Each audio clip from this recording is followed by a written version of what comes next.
আহারে এই নিষ্ঠুর নদী কত শত সাধারণ মানুষের ধন সম্পদ না কায়রা নিতেছে।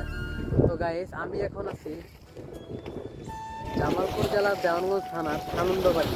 তো দেখুন আপনারা এই আশেপাশে দেখতে পারতেছেন, এখানে কিন্তু নদী ভাঙন শুরু হয়ে গেছে। এটা কিন্তু এই বন্যাতেই কিন্তু ভাঙন শুরু হয়ে গেছে।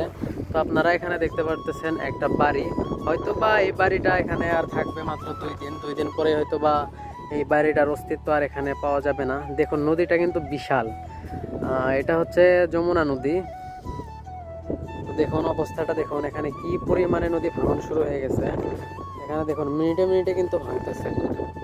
এখানে সরকারি প্রজেক্টের এই যে বস্তায় বালু ভরে রেখেছে, এগুলা এই দিক দিয়ে পাইলিং করার কথা ছিল, কিন্তু দেখেন ভাগ্যের কি পরিহাস, এই নদীটা ওই নৌকা পর্যন্ত ছিল আর কি। এই দিক দিয়ে এইদিকে আপনার এই দিক দিয়েও মাটি ছিল, ওই নৌকা পর্যন্ত ভাঙতে ভাঙতে তোর পর্যন্ত চলে এসেছে।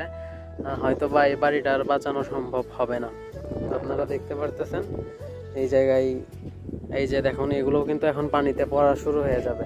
এখানে আর কি মানে প্রজেক্টটা হয়তো বা তারা হাতে নিয়েছে অনেক দেরি করে, এরকমটা হয়েছে।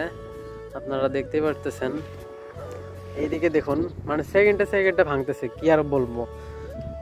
অনেক অনেক দেখুন এখানে কিন্তু অনেক জমি জমা আছে, যেখানে দেখুন এখানে ফসল আবাদ করেছে।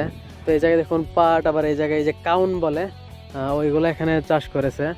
তো এগুলা কিছুই থাকবে না, 2-3 দিনের ভিতরে এগুলা সব শেষ হয়ে যাবে, সবগুলাই একদম পানির সাথে মিশে যাবে।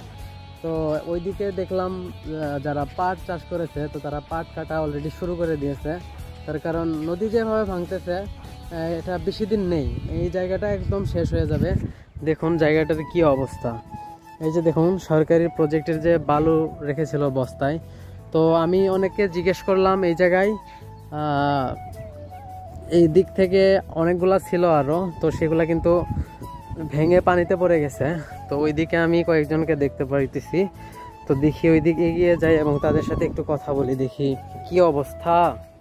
এই যে দেখুন এখান থেকে ভাঙতেছে, এই যে দেখুন এই জায়গায় কিন্তু ফসল, তো এগুলা কিন্তু একটাও থাকবে না। এই যে দেখুন যে বস্তাগুলা, এই জায়গায় যে বস্তাগুলা আর কি পানিতে পড়ে গেছে, তো সেই বস্তা থেকে বালুগুলা ফালাই দিয়ে বস্তাগুলো তারা সংগ্রহ করতেছে।